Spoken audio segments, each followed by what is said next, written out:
guys. I hope everybody is doing well. It is actually a little bit chilly here today. We got a tiny cold front, which I am absolutely loving because I get to wear a sweater. So you got my little animal print sweater on. You know, you guys are getting chilly there in Germany for real, and we just got a 55-degree day, so it's a big thrill. So anyway, today I'm going to read a book, again, continuing this library theme because we love our libraries. And this one is called The Library Fish. So here we go.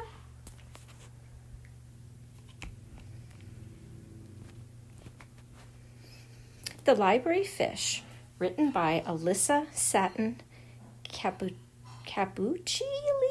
I'm not sure. Capucilli, let's just say. Illustrated by Gladys Jose.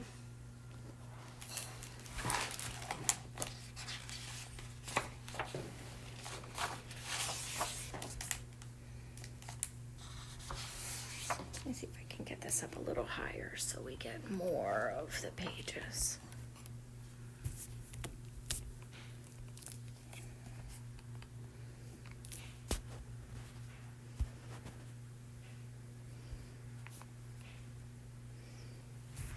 Bear with me a second, guys. Sorry, a little twisty twirly here.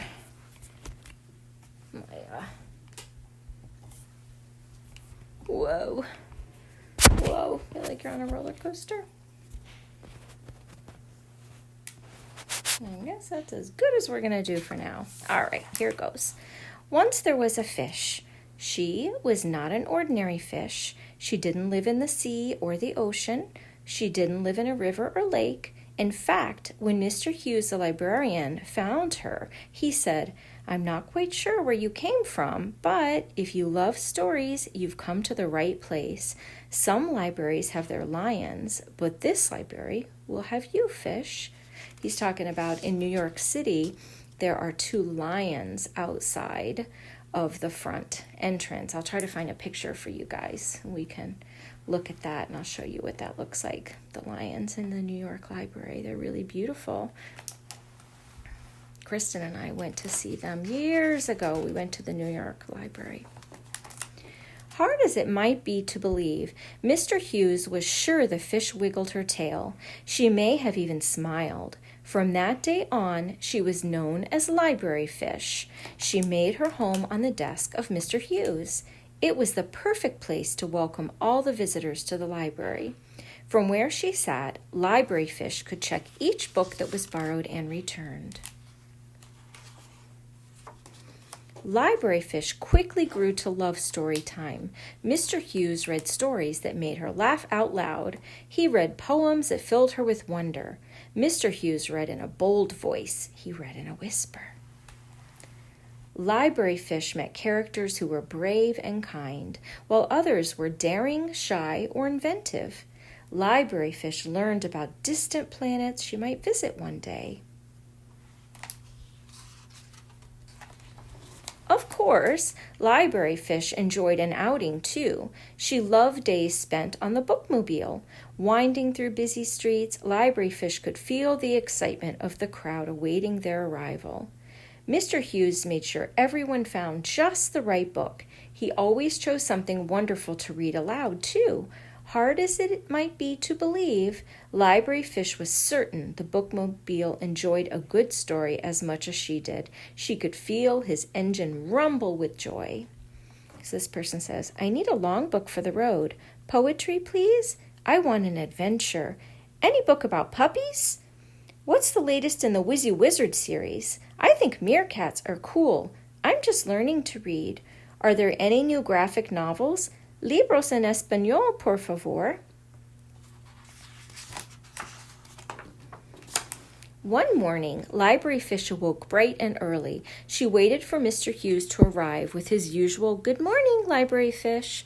She waited and waited, but the library doors remained closed. Where could Mr. Hughes be? Library Fish looked out over the shelves. Every book sat patiently in its place. She looked out of the long windows. Could it be? There, for as far as she could see, was snow, thick snow, falling faster and harder than Library Fish had ever seen before.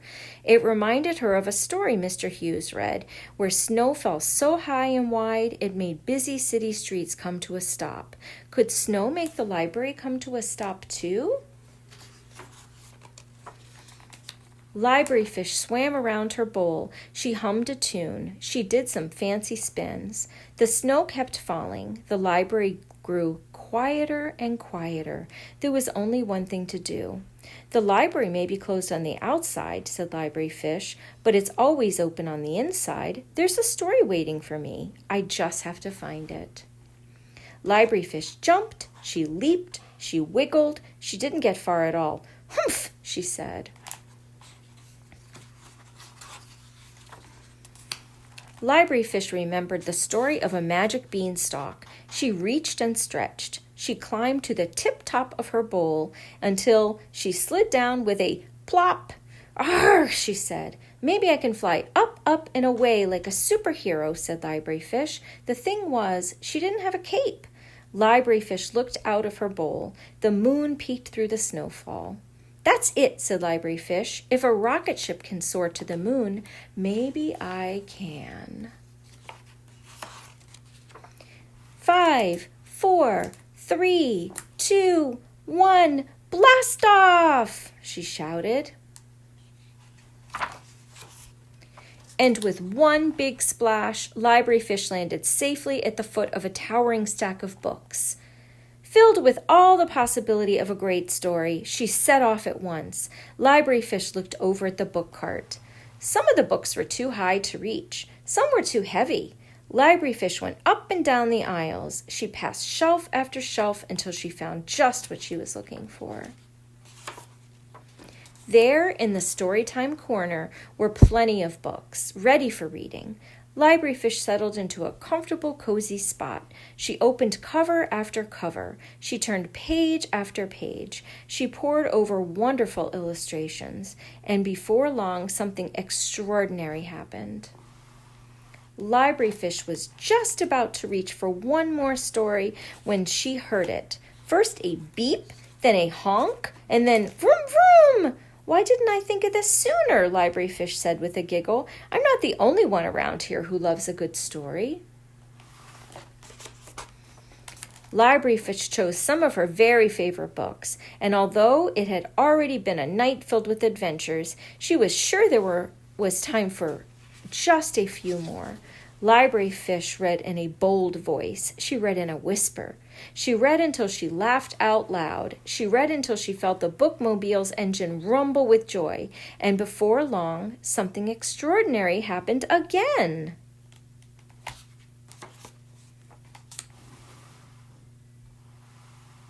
Wow. When the first rays of sun began to shine, a very tired Library Fish climbed back into her bowl. She dreamed wonderful dreams until... "Good morning, Library Fish," said Mr. Hughes. "Are you ready to welcome our visitors?" She was ready indeed. Library Fish smiled. She wiggled her tail. Hard as it might be to believe, Mr. Hughes was sure Library Fish yawned too. "Hello, Library Fish. I missed you, Library Fish."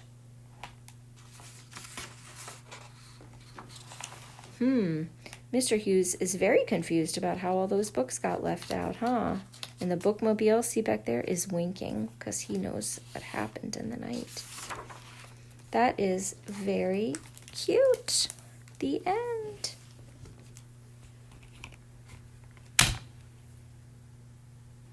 Okay, I was able to find a picture of those lions that they briefly referenced in this book.